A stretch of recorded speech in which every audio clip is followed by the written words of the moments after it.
Hello दोस्तों। तो अगर आप दिल से रेलवे के भर्ती होना चाहते हैं, रेलवे की नौकरी करना चाहते हैं, इसके एग्ज़ाम निकालना चाहते हैं, तो वीडियो आपके बड़े काम की होने वाली है। इस वीडियो में हमने बात करी है कि रेलवे में कौन कौन से एग्ज़ाम होते हैं और किन एग्ज़ाम में किस सब्जेक्ट से कितने सवाल आते हैं।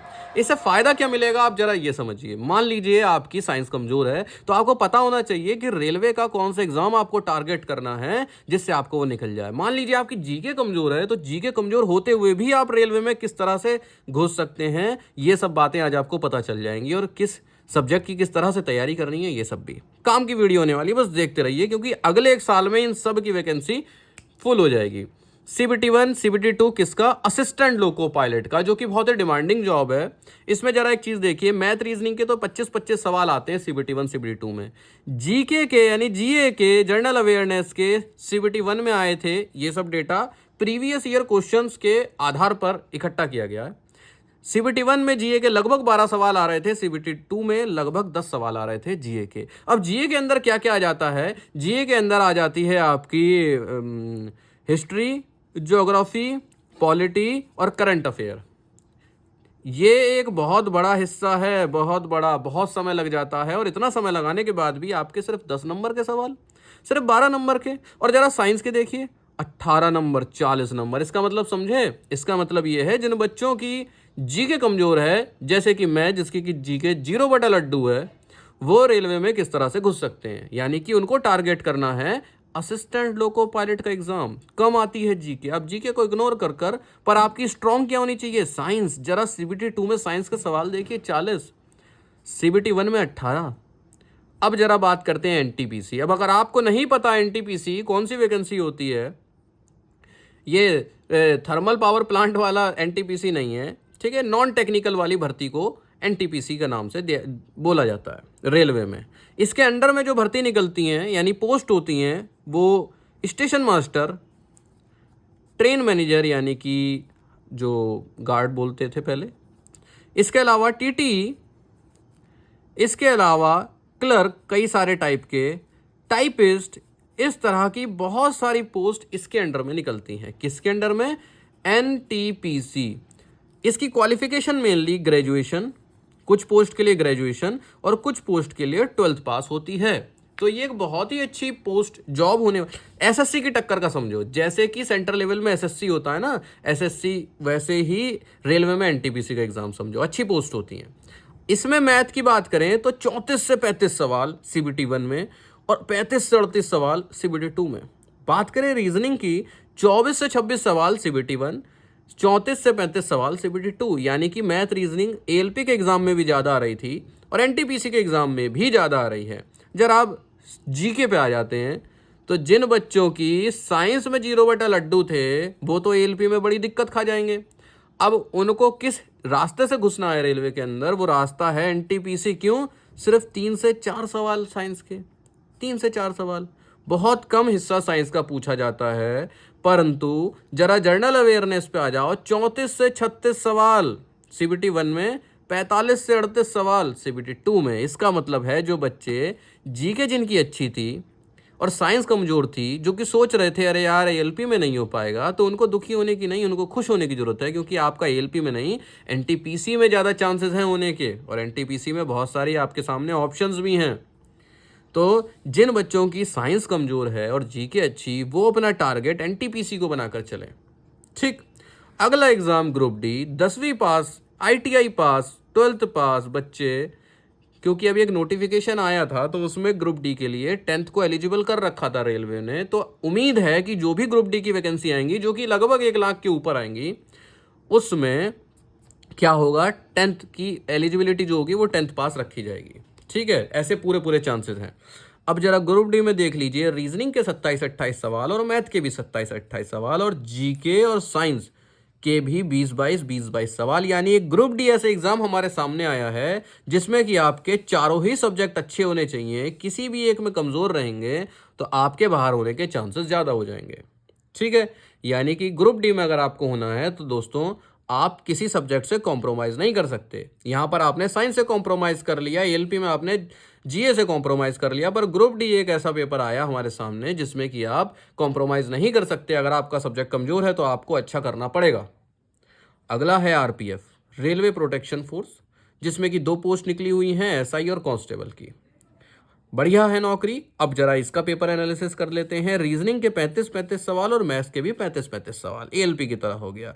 परंतु परंतु साइंस के सिर्फ 9 सवाल, पर जीए के 41 से 43 सवाल, यानी कि जिसकी जीके अच्छी वो एनटीपीसी के साथ साथ आरपीएफ, एसआई और कांस्टेबल में भी जाने के बहुत बहुत चांसेस हैं आपके।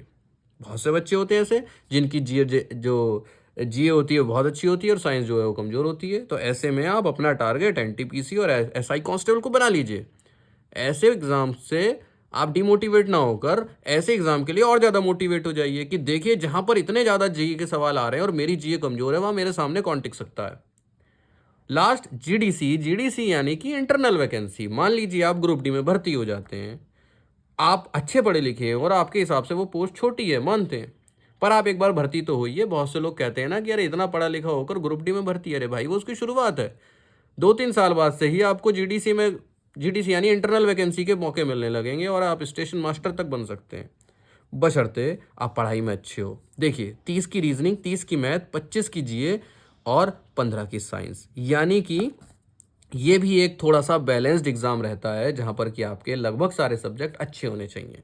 फिलहाल अकेला एएलपी एक ऐसा एग्जाम निकल के आ रहा है जिसमें कि साइंस डोमिनेटिंग है। इसके अलावा बाकी सभी एग्जाम में जीके की बहुत ज़्यादा इंपॉर्टेंस है। ठीक है, अब बात करते हैं, आप में से बात करेंगे कि यार मेरा ये सब्जेक्ट कमज़ोर है, वो सब्जेक्ट कमज़ोर है, इसको अच्छा कैसे करें। मैथ और रीजनिंग तो कहीं एक्सक्यूज़ ही नहीं है, सभी में ज़्यादा है, सिर्फ साइंस और जीके में थोड़ा सा एक्सक्यूज़ है। अब मान लीजिए आपकी जीके कमज़ोर है, तो दोस्तों आप उसको स्ट्रॉन्ग करिए। कैसे स्ट्रॉन्ग करेंगे, ये बुक है। ठीक है, ये बुक है सामान्य ज्ञान की, किरण पब्लिकेशन की। ठीक, अब मैं किरण पब्लिकेशन की क्यों बताता हूँ अभी मैं आपको समझाऊंगा।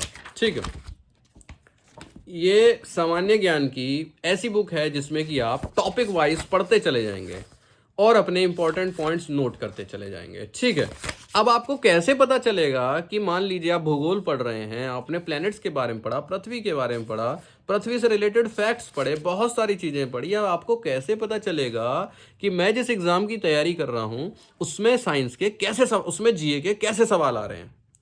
तो ये लीजिए, ये है किरण पब्लिकेशन की हाइब्रिड मोड वाली बुक्स। अब इसका फ़ायदा ज़रा मैं आपको समझा देता हूँ। पढ़ाई के बाद जब आप प्रैक्टिस सेट्स करेंगे, इसमें एनटीपीसी के 129 सेट, सीबीटी 2 के भी 18 सेट्स, ग्रुप डी के 40 सेट, यानी कि एक ही बुक से सभी एग्ज़ाम क्लियर हो जाएंगे। आपको अलग अलग एग्ज़ाम के लिए अलग अलग बुक नहीं लेनी पड़ेगी। इसमें आप सीधे सीधे देख सकते हैं कि एनटीपीसी की अगर आप तैयारी कर रहे हैं तो एनटीपीसी की जो जीए है वो प्रैक्टिस करिए।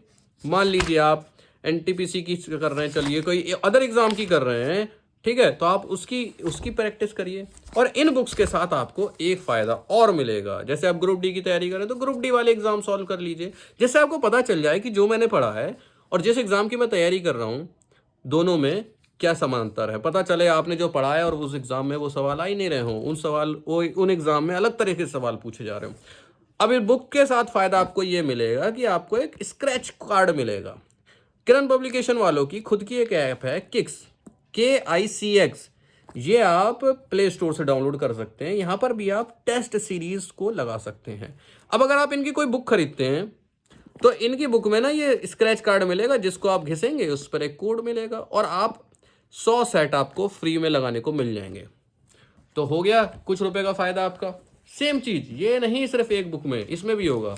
देखो रीजनिंग की बुक है, रीजनिंग अगर आप अच्छी करना चाहते हैं तो अगर आप अच्छी करना चाहते हैं यानी कि अगर आपकी थोड़ी बहुत कमज़ोर है, मैं बताता हूँ अभी इसका तरीका। पहली बात तो बुक्स के साथ आपको स्क्रैच कार्ड मिलेगा, जिससे आप किरण पब्लिकेशन की जो ऐप है KICX उसमें फ्री सेट, इसमें 1000+ ऑब्जेक्टिव क्वेश्चंस के सेट्स आपको मिलेंगे। अच्छा, बुक के मैं फ़ायदे बताता हूँ। ये बुक तो इंग्लिश में है। बुक का फ़ायदा ये है कि मान लीजिए आपके ब्लड रिलेशन जो टॉपिक है वो कमज़ोर है, आपने क्वेश्चन सॉल्व करके देखे पेपर में और ब्लड रिलेशन वालों में अटक गए। अब आपको क्या चाहिए, आपको चाहिए कि ब्लड रिलेशन के मुझे बहुत सारे सवाल चाहिए जिससे मैं उन्हें सॉल्व कर पाऊँ। तो इन बुक से आपको हर टाइप के बहुत सारे सवाल मिलेंगे, बहुत सारे। ठीक है, क्लासिफिकेशन के मान लीजिए आपको कठिन लग रहा है, जो भी टॉपिक, यानी कि अगर आप पकड़ पा रहे हैं कि मेरा ये टॉपिक कमज़ोर है ठीक है, कोई मॉक टेस्ट दिया आपने और उसमें 2-3 मॉक टेस्ट दिए और आप समझ गए कि मेरा ये टॉपिक कमज़ोर है, अब आपको स्ट्रॉन्ग करने के लिए बहुत ज़्यादा सवाल चाहिए, तो ये बुक्स आपके बहुत काम आएंगी। जैसे डिस्टेंस एंड डायरेक्शन के हैं, लाइन लगी पड़ी भाई, और आपको पता भी चल जाएगा कि जैसे ग्रुप डी के आसान सवाल हैं और एनटीपीसी के कठिन, तो कितना लेवल में चेंज है। इसी तरह से आप अपनी मैथ और आप अपनी रीजनिंग को भी बहुत अच्छा कर सकते हैं। ठीक है, आप कोई भी बुक खरीदते हैं तो उसके अंदर आपको स्क्रैच कोड मिलेगा।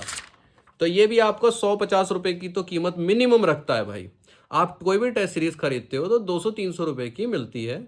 और अगर आपको मान लीजिए आपने खरीदी हुई है, बहुत अच्छी बात है क्योंकि जरूरत है, पर एक से भले दो, मैं 2 टेस्ट सीरीज आपको बताता हूं, और 2 से भले 3 और तीसरी मिल रही है फ्री में। फ्री टेस्ट सीरीज देते हैं, पैसे नहीं लेते। ठीक है, इस तरह से आप अपने मैथ की भी टॉपिक वाइज अच्छा कर सकते हो, टाइप वाइज भी अच्छा कर सकते हो। और लास्ट बचता है आपका साइंस। तो साइंस की इनकी ये सार संग्रह करके बुक आती है, जिसमें आज तक रेलवे में आए हुए हर टॉपिक से जो भी सवाल आया है वो सवाल आपको इस बुक में मिलेगा। आपको ये सोचने की जरूरत ही नहीं है कि भाई 2018 की एएलपी की वैकेंसी में साइंस से क्या क्या सवाल आए थे, सब मिलेंगे। ठीक है, तो यानी कि आप अपना सब्जेक्ट बहुत अच्छा कर सकते हो। आपको इन बुक्स के लिंक जो हैं वो डिस्क्रिप्शन में मिल जाएंगे। आप इनको शॉप से भी खरीद सकते हो, आप इनको फ्लिपकार्ट, अमेजन से भी खरीद सकते हो। और इससे फ़ायदा क्या होगा, अगर आप एक बुक लेते हो तो फिर आपको अलग अलग एग्ज़ाम के लिए अलग अलग बुक नहीं लेनी पड़ेगी। क्यों? क्योंकि हर बुक सभी रेलवे के एग्ज़ाम को कवर कर रही है, रेलवे के एग्ज़ाम को यहाँ पर टारगेट लेकर चला जा रहा है। तो इतनी बात आपकी जरूर समझ में आई होगी कि अगर आपकी साइंस अच्छी है तो आपको टारगेट एएलपी को करना है, पर अगर आपकी साइंस अच्छी नहीं है और जीके अच्छी है तो फिर आपके लिए बहुत से रास्ते खुले हुए हैं। आपके सामने एनटीपीसी है, ग्रुप डी है, आरपीएफ है। तो उम्मीद है इस वीडियो से गारंटी से आपको कुछ ना कुछ नई जानकारी तो मिली होगी। भले ही आपको एनटीपीसी की पोस्ट के बारे में पता चल गया हो, थोड़ा थोड़ा आपका कंपैरिजन हो गया और आपको आंखें खुल गई होंगी, ये जान गए होंगे कि भाई मैं जीके को एएलपी के अलावा किसी भी एग्ज़ाम में इग्नोर नहीं कर सकता हूँ। तो जीके आपको बहुत अच्छी करनी पड़ेगी, इसीलिए मैं जीके की बुक पर पहले से ज़्यादा जोर देता हूँ जब मैं एएलपी के अलावा किसी दूसरे एग्ज़ाम की बात करता हूँ। ठीक है, तो पढ़िए, नोट्स बनाइए, पॉइंट्स बनाइए, फिर क्वेश्चन पेपर सॉल्व कीजिए। ठीक है, प्रीवियस ईयर के, उससे आपको आइडिया लगेगा कि जो मैंने तैयारी करी है वो किस लेवल की है, बढ़िया है कि नहीं, मुझे याद रह पा रहा है कि नहीं। चलिए, अगर आपका कोई भी कंफ्यूजन हो, बात हो, दिक्कत हो, आप कमेंट करके बता सकते हैं।